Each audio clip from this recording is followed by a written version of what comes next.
가끔 이런 생각이 듭니다. 이 선택이 맞을까? A가 나을까? 아니면 B가 더 나을까?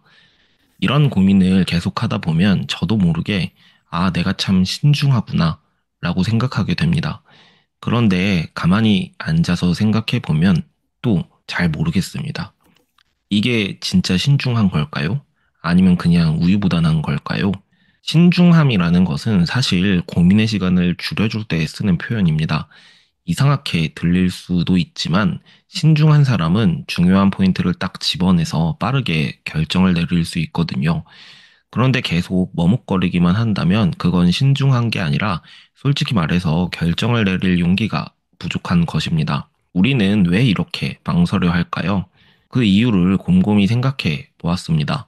아마도 둘 중에 더 나은 선택지가 있을 거라는 기대 때문인 것 같습니다. 그런데 말이죠. 진짜 무엇이 더 나은지 알려면 우리가 완벽하게 똑같은 인생을 두 번 연속 살아봐야 비교가 가능하지 않을까요? 그래서 중요한 것은 좋은 선택을 고르는 게 아니라 선택 이후에 있는 것 같습니다. 어떤 선택을 하든 그걸 좋은 선택으로 만드는 것은 결국 나 자신의 의지이니까요. 이걸 되게 만들겠다는 그 마음, 의지가 있는 사람은 실패도 그냥 실패로 끝나지 않습니다. 실패는 성공으로 가는 과정의 한 부분일 뿐이니까요. 거기서 배울 수도 있고 성장할 수도 있습니다. 반대로 의지가 없는 사람은 어떨까요? 실패하면 그냥 멈춰 서버립니다. 다시 나아가지 못하죠. 그 사람에게는 실패가 말 그대로 끝입니다. 변화가 없는 진짜 실패. 그리고 이런 사람들은 종종 신중함이라는 핑계로 현실을 피하려 합니다.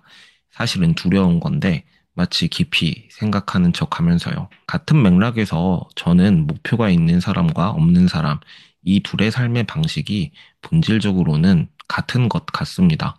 목표가 있는 사람은 그 목표를 이루기 위해 끊임없이 선택해 나갈 것이고, 목표가 없는 사람도 그 상태를 유지하기 위해 끊임없이 고민하고 선택을 할 테니까요. 결국 모두 선택하고 주체적으로 살아가고 있는 것이죠.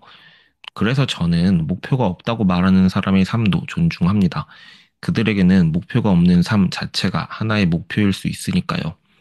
하지만 만약 저는 목표 없이 살고 싶어요 라는 말 뒤에 아무런 선택도 하지 않고 아무런 책임도 지지 않겠다는 생각이 숨어 있다면 그건 좀 다른 것 같습니다. 그런 사람과는 깊은 인연을 만드는 것도 조심스럽고요.